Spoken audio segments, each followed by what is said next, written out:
seminar, where we have a speaker, and we're very happy to welcome Dr. SCRCS from the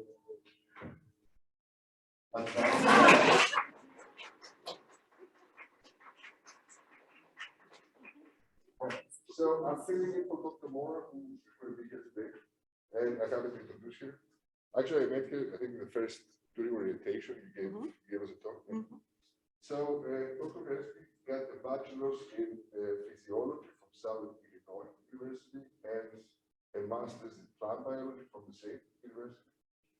Then 2002, she moved to UL, where she started working, and then decided to do a PhD. She got a PhD a few years later in environmental biology. And she works with phycology, that's the word I learned today, and microscopy. So she studies microorganisms like algae, which can be microscopic or macroscopic, like seaweed. Yeah. And today, and she was, or she is still in the biology department, right? Yeah. And she's the director of the advanced student safety experience. She's going to give us a talk today about that. Thank you very much. Thank you. All right, guys. Well, thank you so much for having me today. So yeah, today what I'm going to talk to you about is the advanced program and what it is. And I'm going to explain to you why that's relevant to all the students and the faculty here at UL Lafayette. And I'm not going to get a chance to talk about my research, but if you invite me back sometime, I would love to tell you all about it.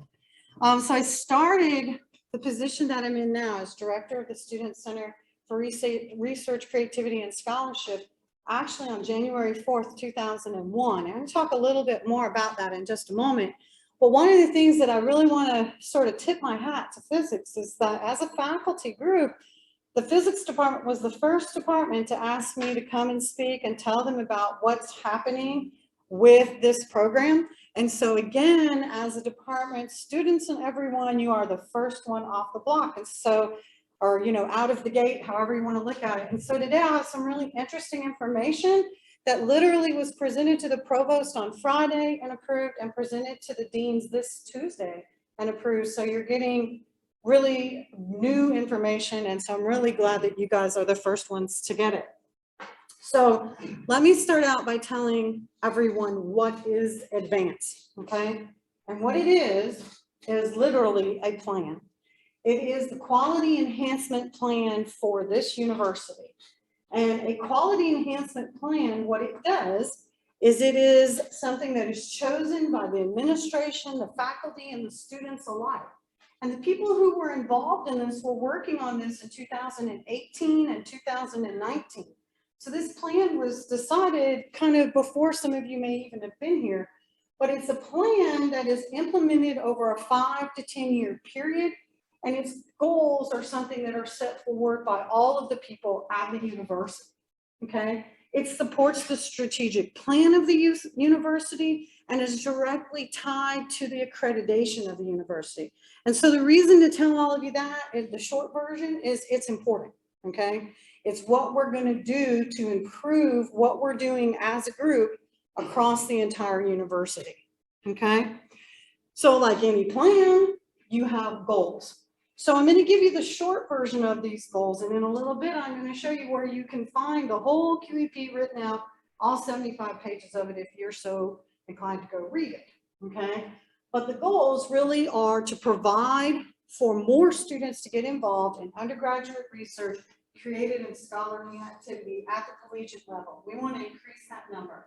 We want to change the culture. Think about that for a minute. We want to change the culture of our campus so that students, faculty, administration alike understand the importance of undergraduate research. And I'm not going to say creative and scholarly research every single time here, just assume that it's there. But so that we understand how important that is to the student experience, including and especially at the undergraduate level.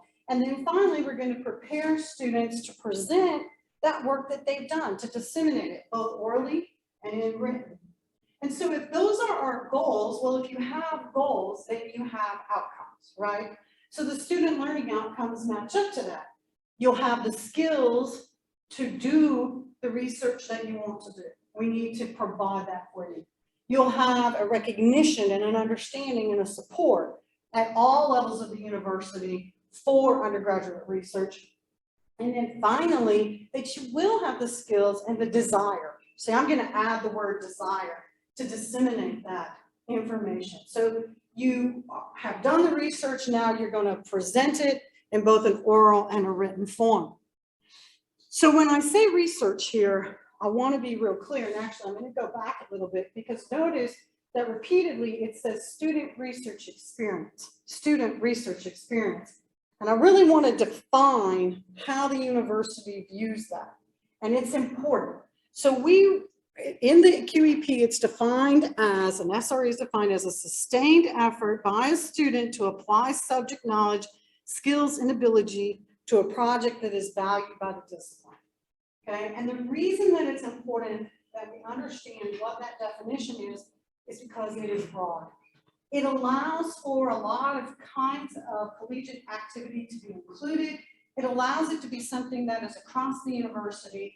And it's important because it also allows for cross cooperation or interdisciplinary projects that perhaps weren't necessarily even envisioned before, but they're important. It makes what we study and the way we do it and the resources and efforts that we put forward something that becomes more of a team effort. Okay, instead of sort of silos of really awesome kinds of things that are happening, but as a team, I think we'll get a lot further. So there's the plan, there's what it is. Okay, now one of the things that that plan provides for is the Student Center for Research, Creativity, and Scholarship, SCRCS. That's the short version of it. Okay. And so this office opened on March 17th of 2001. So it's only been open for a year. And what that office does is to manage the implementation of the advanced program. So notice that we don't implement it. That's really all of the departments, all of the colleges, all of the support services. We just help get it going and keep it going and manage it as it's happening. Now we have some other jobs to do as well. What is it that is kind of our goal as a center?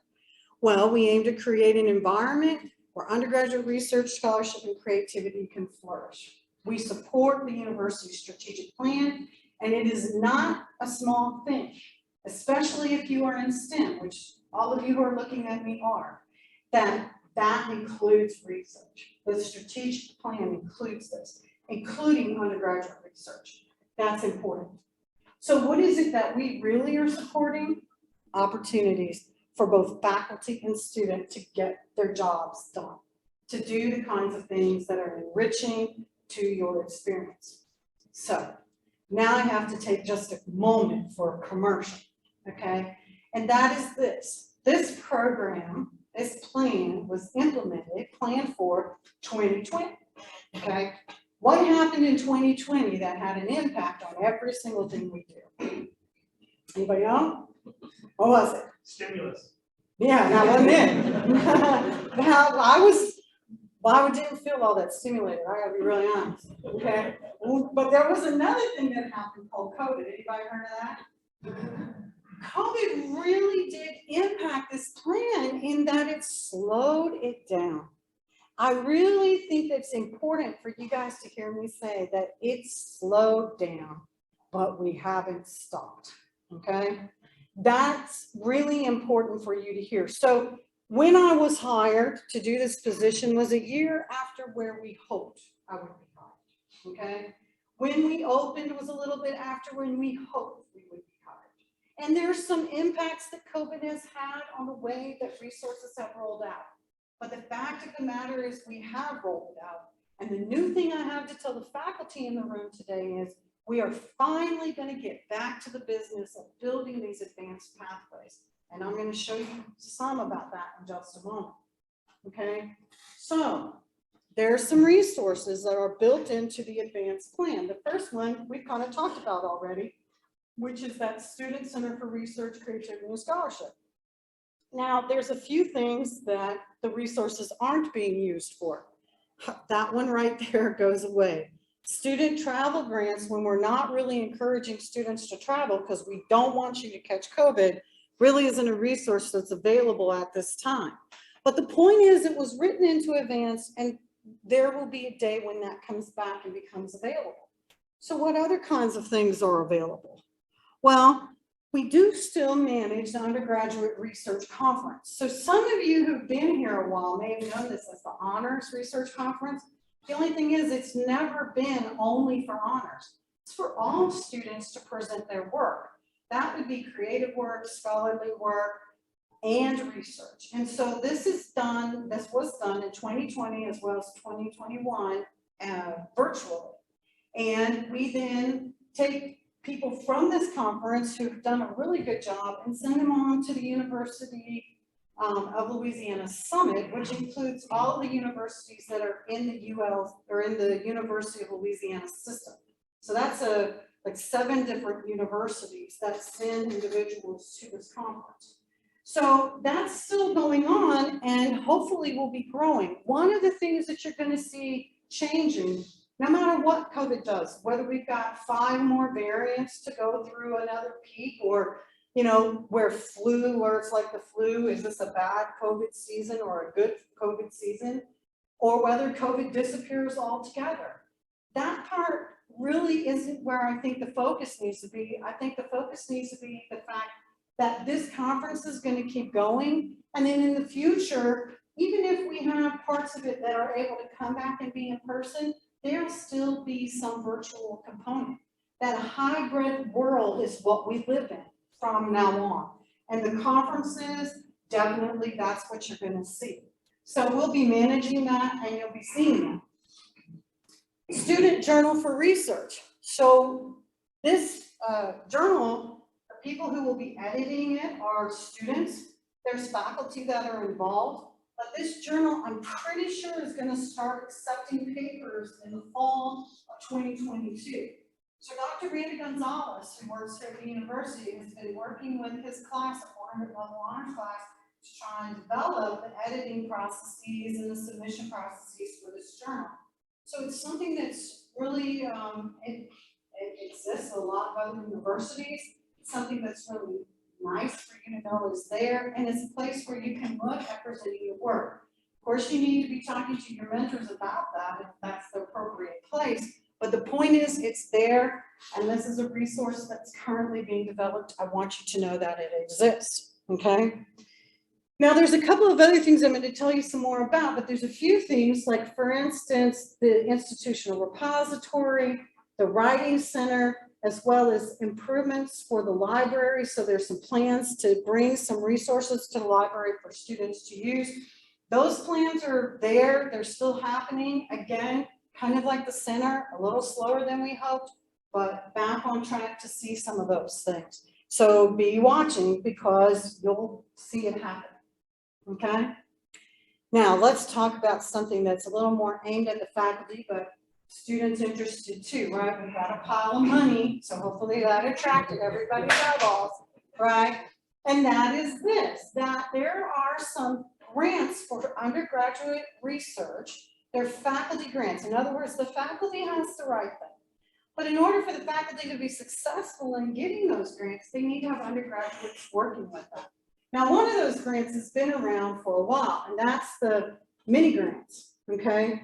And those have been provided by the research office, and they were not awarded in 2021 due to COVID and financial strains and et cetera.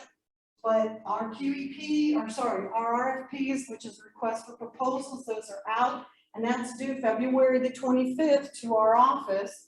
Okay, so you can mail it to advance@louisiana.edu. And if you go to our webpage, if you're not sure, I'm going to show you the link.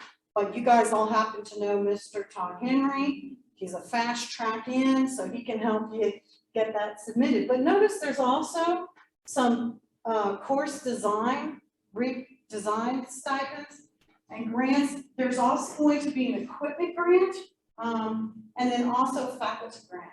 The faculty grants really probably the most flexible in terms of what you can write for. So there's a lot of flexibility in the kinds of things, as long as it's really involving undergraduates in the process.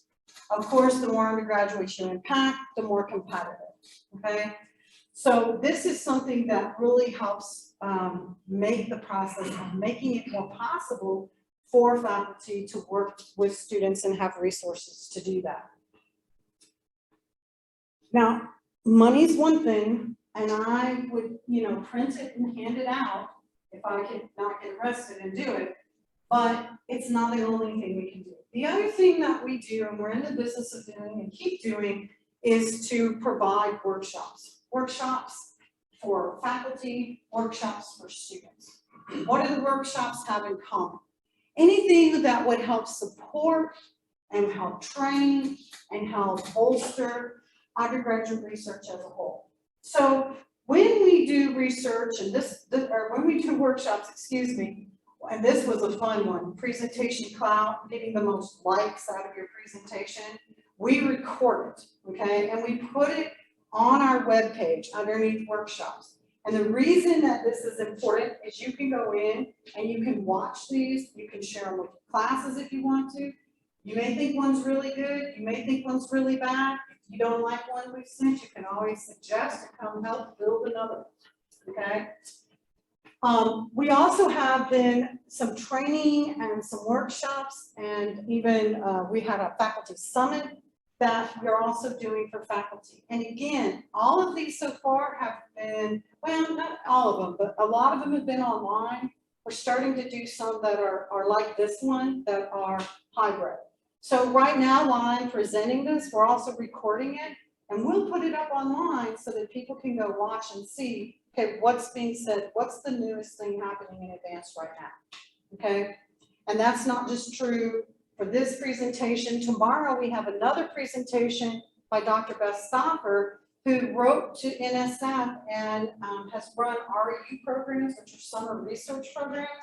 And what she's going to be talking about is how students should go about applying for REU programs, not just at UL, but across the nation, and how to be successful so that your application is the one they pick to be the student who actually comes to the program. And because she's done that, she knows how to make you a successful candidate. And we'll be putting that online, and that's tomorrow at 6:30. If you want to find the Zoom, it's on our webpage, okay? That's not all. We've still got a little bit more. So we are in the business of producing pathways for students to follow that would allow them to have a distinction or an acknowledgement on their transcripts or on their resume that says, I've participated in undergraduate research, okay? Now there's some importance in that, and the most important thing that I could offer, whether it's your resume or your transcript, is this.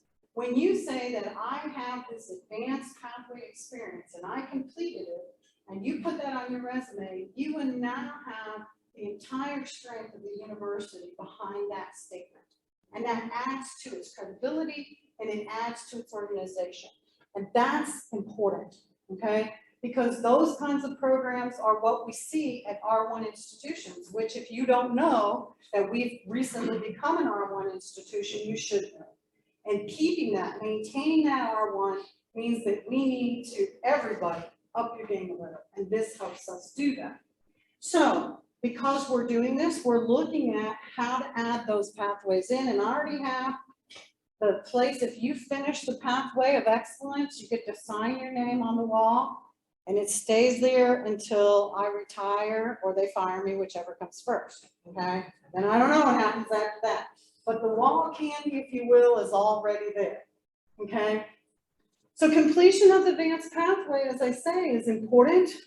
It's something that some departments say I'm already ready to do. And what do those pathways involve? They involve both curricular, meaning the courses you're taking, and non-curricular, meaning mentored research and other kinds of experiences that you're involved with. So 5 departments will begin the process this semester to build those pathways into their programs.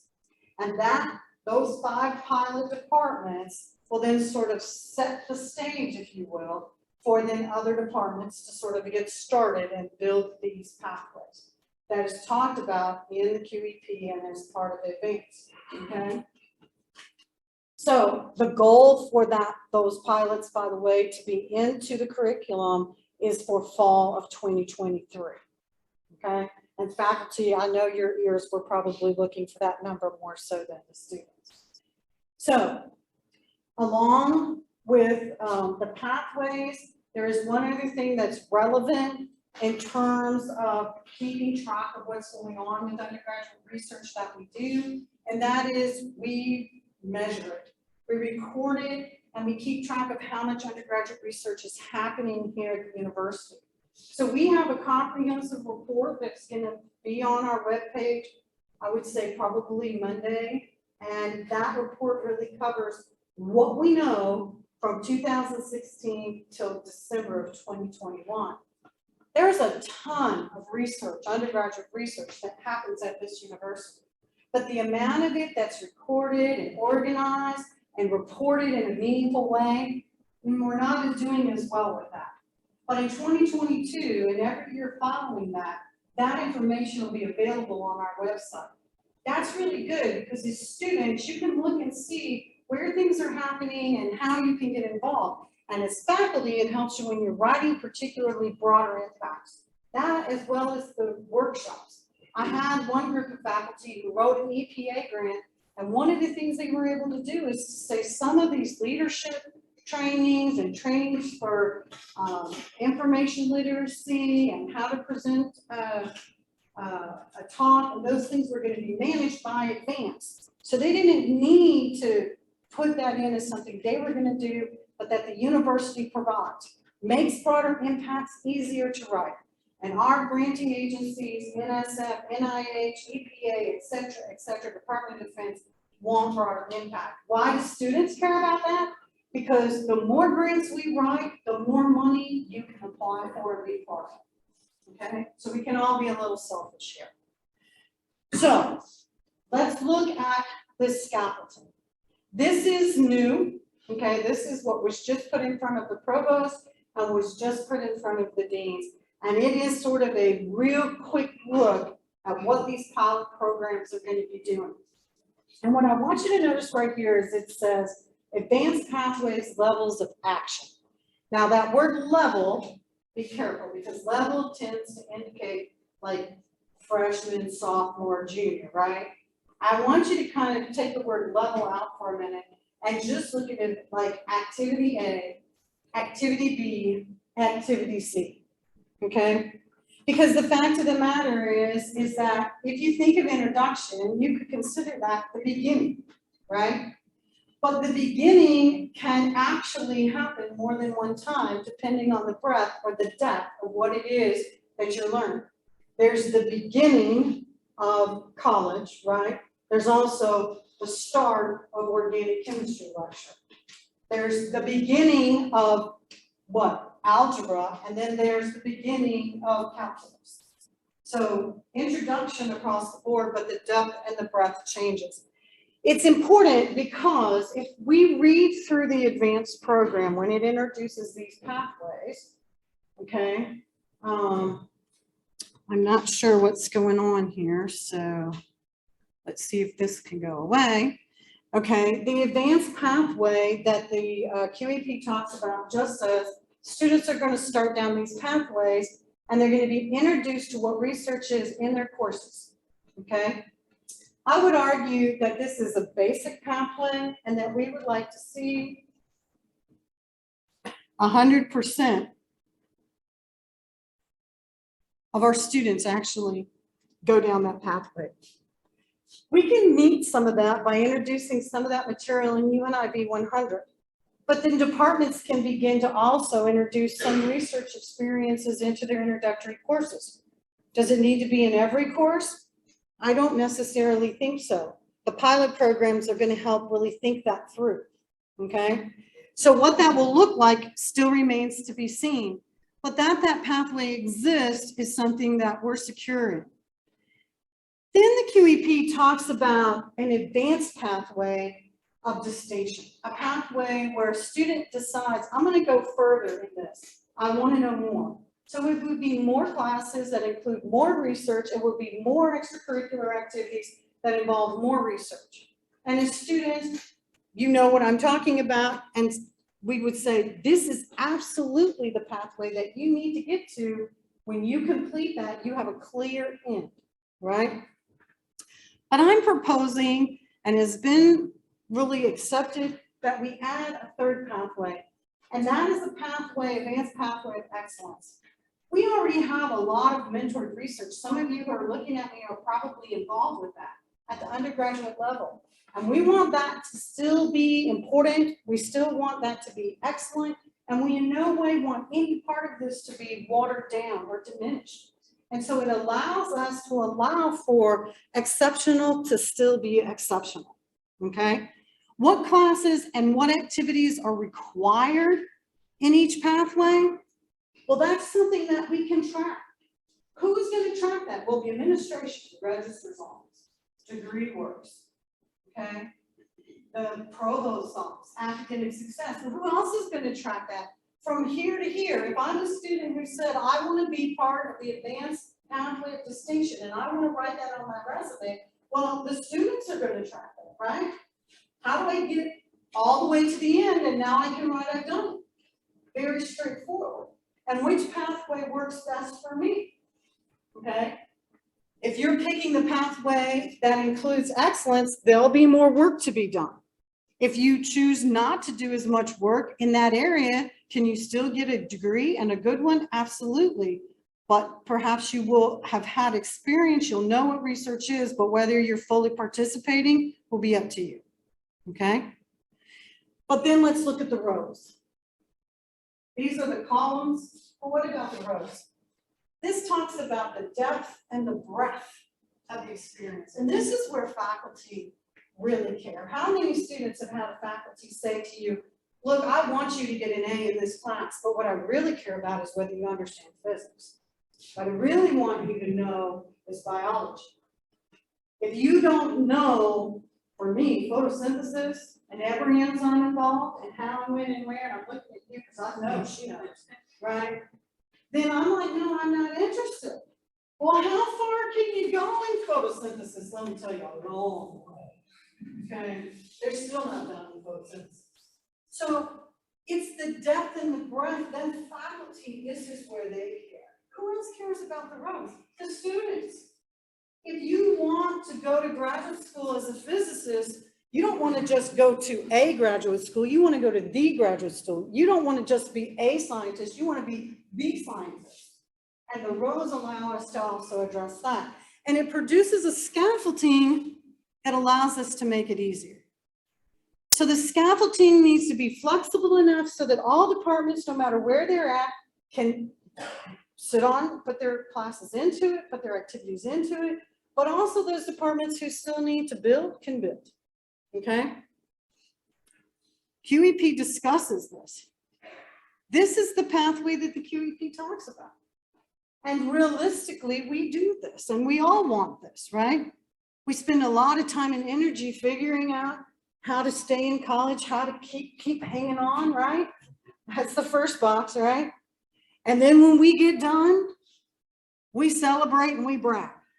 And I have to tell you, your faculty worry about how you're going to be successful, and they celebrate when you're done, okay? No doubt about it. But the fact of the matter is, what we want is to add quality and clarity from how we get from point A to point B, because it allows us to focus on our strengths and to acknowledge our weaknesses so we can eliminate them. Okay? So this is not a new idea, but it's something that we're going to maximize. And realistically, there's a lot here that partitioning out our goals will allow us to do. And putting in our classes, that's not something students need to worry about today. But what I want to tell you, as the students who are in the room, is that, yep, we're thinking about it. And then for faculty who are in the room, well, how are we going to do that? I'm not going to answer that all by myself, but we will be answering it with undergraduate research in mind. Now, I have just two more things really to talk to you about real briefly. One is that when you think about SCRCS and Advance and the work that we're doing, the administration and my office is not doing this all by our own lonesome. There's a group on campus, they're a university committee, they've been around quite a long time.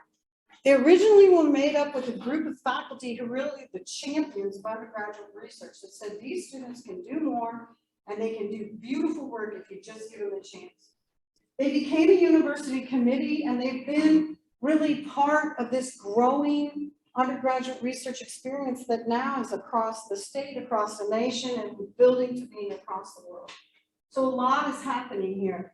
And this group is now our steering committee. So this is the group of people that includes a faculty member from every college, it includes administrators, it includes graduate students, and it includes students. And it's this group of individuals that choose who gets grant money, they choose which courses are going to be designated as advanced courses. They're that group that's going to say, yep, this is working.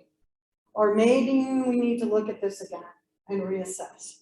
And so I think it's important that this exists and that it involves student, faculty, and administrators, just like the advanced QEP did.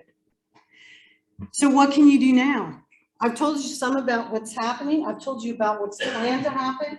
And I told you it's a 5 to 10 year plan that has already gotten kicked back a little bit thanks to COVID, right? So there's a couple of things. You can check our webpage. Keep an eye on it. This is it, advance@louisiana.edu. We have all kinds of things up there. I will tell you, I'm constantly sending information about student opportunities, either opportunities to participate in undergraduate research, internships, REUs, et cetera, but also opportunities to present your work, okay, here at this university and at other universities in the state and across the country. And one thing that's not on here, but every one of you should have gotten in your email from the university, is you now have every one of you, free access to Council on Undergraduate Research. You can go join for free, and I really hope you do. Put in your UL email.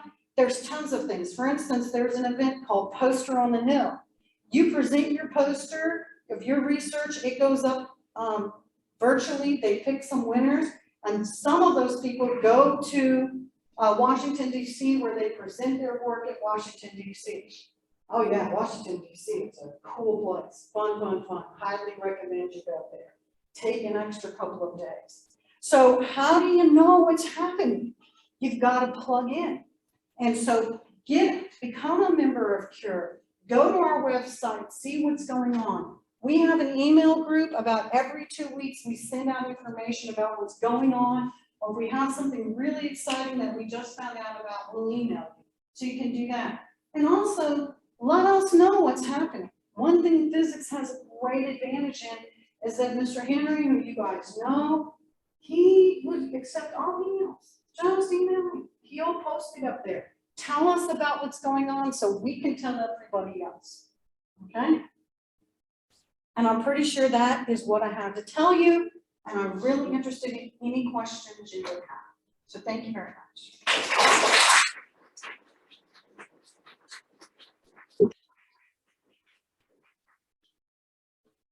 So this, yes. So I know you guys are located in the library at the front. Yes. Is it the place where anyone can go anytime, or is it designated, or is it allowed, or something? That is a great question, and I'm so glad. I forget to tell people that, but I'm glad you asked, because a lot of students still think that that reflective wall goes out to St. Mary's, and you can't believe how many people are fixing their hair. And, we get to see some fun stuff in there. So yeah, if you go into the library, all that glass is the sides of our office. So if you're fixing your tie, we're watching, you know.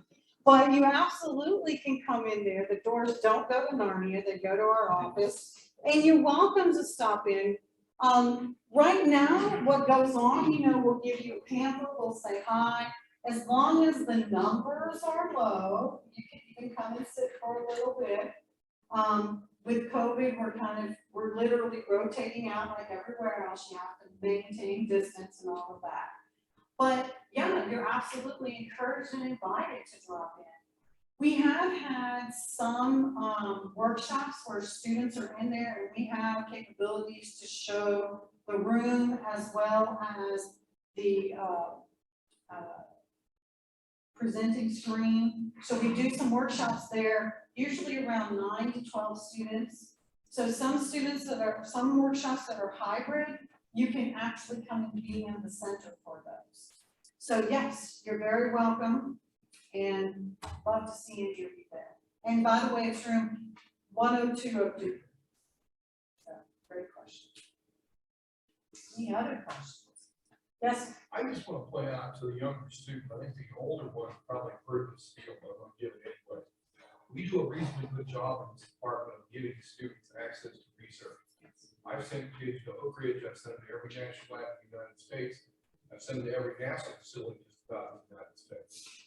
And they work with me in various places. Because undergraduates, that's what I learned to be a physicist. I'll be real honest with you, it was a heart attack. I actually fell in love with physics when I was an undergraduate working at Fermilab. And I just so happened to run into Peter Higgs at a seminar and discovered the Higgs boson. So you learn physics that way. And what I was going to just tell the students, ask the faculty, go over to the advanced folks and ask them, because they send us stuff, I send them stuff. And that's really what you got to do, get involved with what you're doing. This is just part of your experience here at school. Yeah. And I think one of the things for those of you who are sitting here who are students now to understand is that the research and the opportunities to do that research are increasing. But also, to note that you're sort of starting that out. You really should pat yourselves on the back because your work and your accomplishments is what allow faculty and administration alike to say this is a worthwhile effort. So along with that is to understand that yes, more and more resources are going to become available. And here's what I'll tell you about this. If you walk in and say to me, do you have any money today to give me to do my research? I'm going to say, wow, I really wish I did, but no, I don't. But this is the places where you can go to see if you can find it. And the other thing is if you walk in, just like the presentation that we're going to have tomorrow evening with Dr. Stauffer, is that one of the other things we do is to help you be successful in your endeavors. If you're competing with the whole nation to get a spot for that internship, wouldn't it be nice to have someone help you do that? The Writing Center to go over your application for somebody, and maybe your mentor doesn't have time, but maybe somebody else in the research center or academic center can go and help you, because those are the resources that we're building. We have some of them, right now, if you brought it in, I'd go over your application personally. Okay, so what we want is for you to achieve success. And the other thing is, as students, if you have ideas about how this can happen, we want to know. So we have 8 student ambassadors. So the dean of each college picks a student ambassador, and for that college, for advanced, and those students are in the business of letting us know what you want. Well, that's one student from each college, not each department. So what am I telling you? I'm telling you, notice that one of this was inform the director about what you want. Okay? If you don't ask, I promise you I won't get it. But if you ask, I just won't. You never know.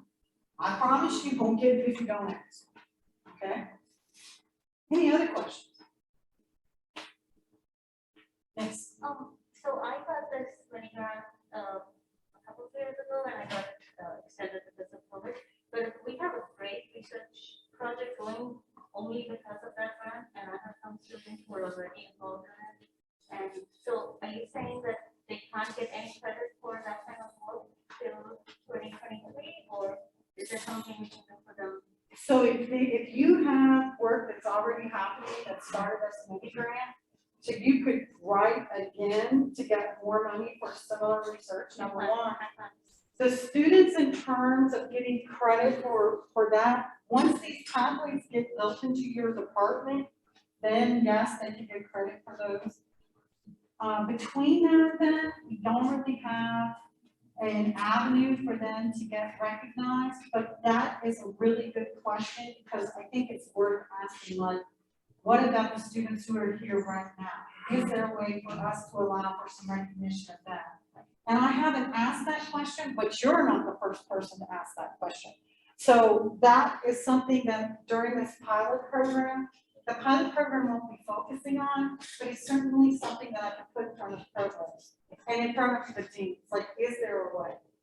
So the credit for courses, of course, every department, if they have independent research courses or et cetera, they can get credit that way. So did I answer your question? Yeah, kind of, but can I come by and talk to you about the project that we have going? Because we have some students who are graduating this semester, and they've been working on this for a while, and so it would be good if they To could. do something, and I don't know for those students who are graduating this semester, I don't want to say there's anything that we can do, but perhaps for those who will be looking for the fall and spring, there might be something. We can at least ask, and that's a great question. What about between now and when we have these pathways built in every department? And that, I don't know the answer, but it's a good question. So yes, please do stop it. Any other questions? Yes. So you shoot the basic to excellent pathway. Mm-hmm. So what are the metrics? So great question. And so, Like how do I know if I'm going on the pathway of excellence or basic? so once these are completed, and that's what's not shown here, is in those boxes will be course numbers. It's going to be course And numbers. there will and be quantifiable. specific course numbers and specific activities. So for instance, for biology, this is not confirmed, it is suggested that perhaps for distinction, in order to get this, you would have to present at their biology undergraduate research symposium. So in these boxes could be extracurricular activity, but it would have to be definable and measurable. So it can't just be, you know, I did undergraduate research in a mentored lab. If they did that, there'd have to be a decision as to how much. And that's part of what the pilot program is going to decide. And each department is going to be answering that question. So when I built this, when we put this together, which there's a lot of people's minds and thoughts in here, but realistically, we want something where a department has a guideline that allows that department to kind of fit into the program, rather than the program dictating what the department has to adjust to. Because course content belongs to the faculty. You know physics, I don't know physics. And so we don't want to change that, but we want it to be something where we can answer your question very clearly. So that when a student comes in and says, this is what I want to do, and I want to do this in physics, that it's very clear. These are the courses you have to do. These are the activities you have to participate in. And if you do that, boom, you get that designation. And then that designation is, again, the weight of the whole university saying, we reviewed it, we looked at it, it's quality, and this is how, and then my businesses get that published, advertised, and out there. And I'll do my best to be good at my business.